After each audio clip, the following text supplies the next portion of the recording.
আমি অন্তর্বর্তীকালীন সরকারের কাছে অনুরোধ জানাচ্ছি, আপনারা যদি আমাদের আসনটি ফিরিয়ে না দেন তাহলে আমরা জনগণকে নিয়ে একটি দুর্বার আন্দোলন গড়ে তুলব।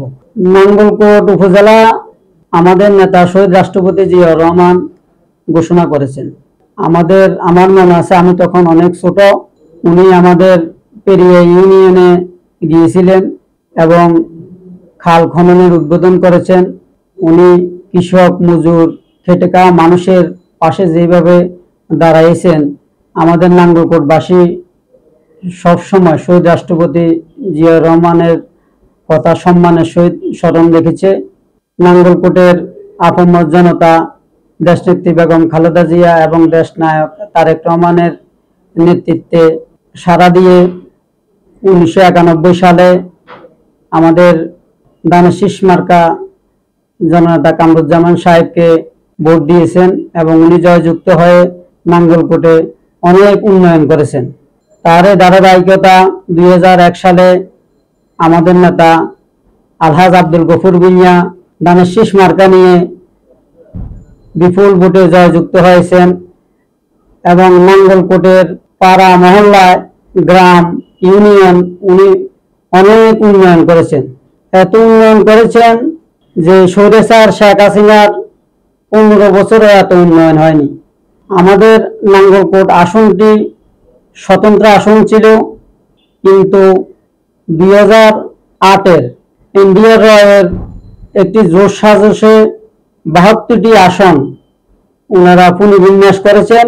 এই 72টি আসনের ভিতরে আমাদের নাঙ্গলকোটে একটি, কারণ এখানে শহীদ রাষ্ট্রপতি জিয়াউর রহমানের ঘাঁটি ছিল, তাই তারা এটাকে কাটছাঁট করে আমাদের এখানে একজন রুঙ্গেকে নিয়ে এসেছেন, লোটাস কামাল নামক একজন কুখ্যাত ব্যক্তিকে।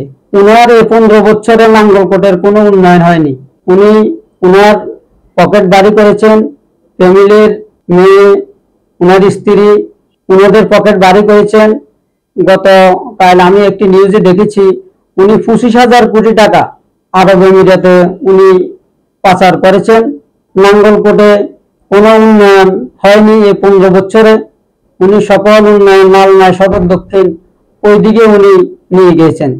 তাই নাঙ্গলকোটের অবহেলিত লোক, নাঙ্গলকোটের এই উন্নয়নকে ধরে রাখতে হলে আমাদের এই আসনটি আমরা স্বতন্ত্র হিসাবে চাই এবং এটা নাঙ্গলকোটবাসীর প্রাণের দাবি, এটা আমাদের জনগণের প্রাণের দাবি। বিগত 15 বছরে নাঙ্গলকোটের কোনো উন্নয়ন সাধিত হয়নি। তাই নাঙ্গলকোটের উন্নয়নের জন্য আমরা স্বতন্ত্র আসন দাবি করছি। অন্তর্বর্তীকালীন সরকারের কাছে আমরা জোর দাবি জানাচ্ছি, আমাদের আসনটি আপনারা ফিরিয়ে দিন। কারণ আমাদের নাঙ্গলকোটের শিক্ষা থেকে শুরু করে, যোগাযোগ ব্যবস্থা থেকে শুরু করে তলানিতে চলে গেছে। এইগুলোকে পুনরুদ্ধার করতে হলে আমাদের সংসদীয় আসন দিয়ে দিতে হবে। আমাদের সংসদীয় আসন না দিলে আমরা আন্দোলন গড়ে তুলব। আমরা আমাদের সংসদীয় আসন ফেরত চাই এবং নাঙ্গলকোটে যে লোটাস কামাল 15 বছরে একটি ফায়ার সার্ভিস দিতে পারে নাই, আমরা আমাদের নাঙ্গলকোটে একটি ফায়ার সার্ভিস দেখতে চাই এবং আমাদের নাঙ্গলকোট পৌরসভাতে একটি বিনোদনমূলক শিশুদের জন্য একটি বিনোদন কেন্দ্র চাই। আমি অন্তর্বর্তীকালীন সরকারের কাছে অনুরোধ জানাচ্ছি, আপনারা যদি আমাদের আসনটি ফিরিয়ে না দেন তাহলে আমরা জনগণকে নিয়ে একটি দুর্বার আন্দোলন গড়ে তুলব এবং আন্দোলনের মাধ্যমে আমরা যেভাবে 5 আগস্ট স্বাধীন হয়েছি সেইভাবে আমরা নাঙ্গলকোটকে আমরা স্বাধীন করব ইনশাআল্লাহ। আমরা কোনো রোহিঙ্গাকে এই নাঙ্গলকোটে আমরা স্থান দেব না। আমরা আমাদের নাঙ্গলকোটের স্বতন্ত্র আসন চাই, এই বলে আমি হুঁশিয়ার করে দিতে চাই যে আমাদের আসনটি আমাদেরকে ফিরিয়ে দেন, নাহলে পরবর্তী পরিস্থিতির জন্য আপনারাই দায়ী থাকবেন। adbd.com বিনোদন, খবর, শিক্ষা ও ঐতিহ্য।